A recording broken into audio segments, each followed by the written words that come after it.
Welcome back to The Daily Show. My guest tonight is EGOT-winning artist and activist John Legend. He's here to talk about his brand new initiative that works with local governments and communities to fight institutionalized racism.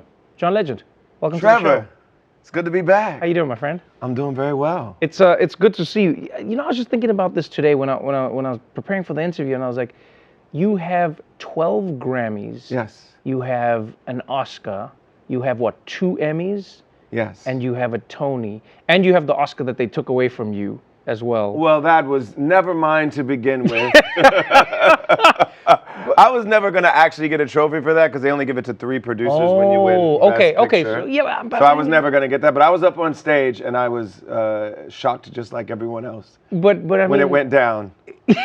You remember it? Oh, I remember it. This is La La Land gets called up. Warren Beatty and Faye Dunaway. Yep. They call us up on stage, and they were confused too because they had the wrong card. Right. And they were looking at it like, this is not the Best Picture, but it is an actor's name from what everyone thinks is going to win Best Picture. And so they just said, okay, we'll just say La La Land. They brought us up on stage, and it turns out we never won to begin with.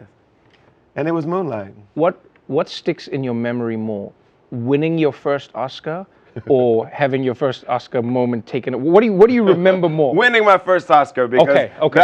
that was monumental. We performed Glory, me and Common, and it was such a moment, and we knew how important it was for us to win on behalf of that film and what that film represented, and for us to get up there and be able to give a speech on behalf of the movement. It was a powerful moment. So I'll never forget that, but I'll also never forget the La La Land moment.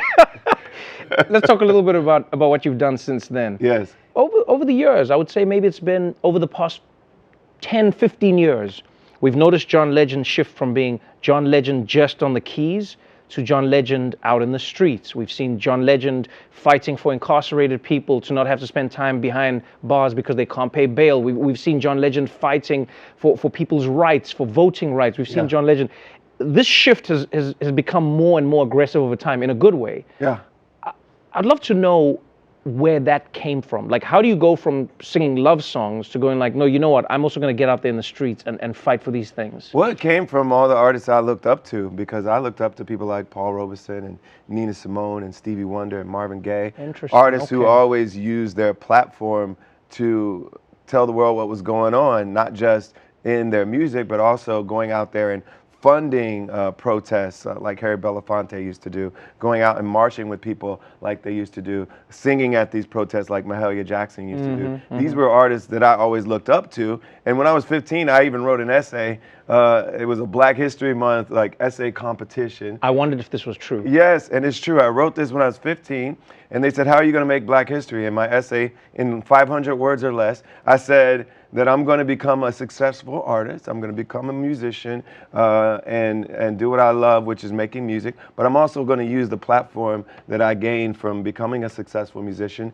to try to make change in the world. It's such an interesting journey to get into at the age of 15, saying I'm going to become a successful recording artist, not just for the music and not just for the fame, but also because I want to use the platform. And that's what you've done. Yeah. I mean, your latest initiative, Human Level. Yeah. It's a really interesting one because for a long time, people have argued that many people who are activists or many people who want to get involved in politics like to get involved at like the flashy levels. You know, who's running for president? Yes. Who's governor? Who's going for this? Who's going for that? Human Level seems like it's like, no, it's on the ground. It's not flashy. And you argue it's what actually counts. It's in the trenches, and I joked with our co-founders, we got to make local government sexy, because what really happens and where resources get allocated, where priorities are set, you know, we notice the big bills that come out of Washington, but even those big bills, a lot of times the resource allocation happens on a local level. And so we want voices in the room who are saying, let's look out for people who have been marginalized, people who've been ignored before. You see these stories come up all the time. Obviously, Flint was one of the most famous. Recently, we've seen it again, where you get underprivileged communities, oftentimes Black communities, where lead pipes are poisoning their water. A lot of the time, people don't seem to understand where that comes from. You know, they'll say, oh, the governor needs to do something, the president needs to do something. For someone who completely doesn't understand, they go, John Legend, what are you talking about?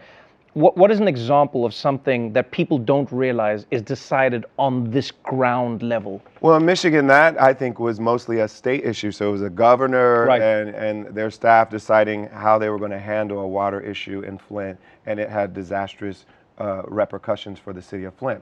But there's so many decisions. For instance, so many people have been protesting about policing and the criminal justice system. So many of those decisions about how we police, who we police, how it's funded, and what we take the funds away from when we fund the police. Right. All those decisions are usually made on a city council, mayoral level. And you know, you saw so many protesters calling to defund the police or to allocate some of those resources that we've been spending on police to other things that would care for the mental health and the physical health of the community, invest in the community in other ways. But how do you actually go about doing that? That happens in local government.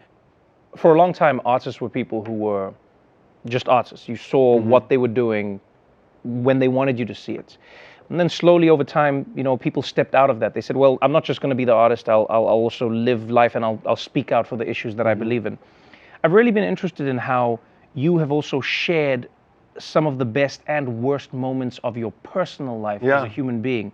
I know a lot of people don't understand it. I know you've had people who've been against you and your wife sharing issues that you've gone through and whatever, but I'd love to know, as a human being, why have you chosen as John Legend to go, I'm not just going to show you the stadiums that I sell, I'm not just going to show you the activism, I'm also going to show you some of the most painful moments of my private life. Well, this is a whole new world, you know. Artists didn't have social media 20 years ago. And so there's no blueprint for how this is supposed to happen. Definitely. But we've kind of, our generation has kind of grown into social media, knowing that we have the ability to tell our own stories to our audiences. And Chrissy and I, we don't share everything, but we do share some of our personal lives and some of the tragedy that we've experienced. And we experienced a miscarriage last year, and it was really tough. But one of the most powerful aspects about it was knowing that us sharing it made other people feel more comfortable talking about it. Because so many families have gone through this, so many women have gone through this, and they felt seen, they felt heard, they felt validated in their own experience by seeing someone with such a huge platform talk about hers.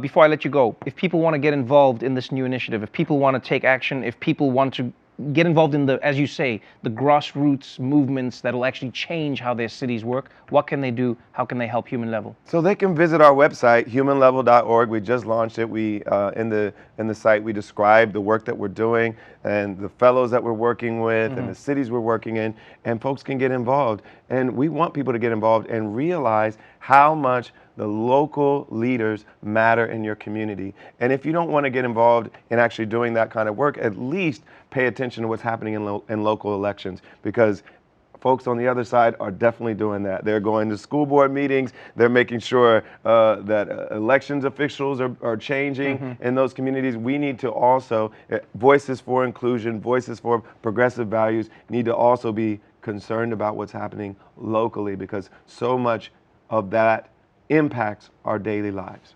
Well, as always, my friend, it's a pleasure having you on the show. Thank you. Thank you so much for being here.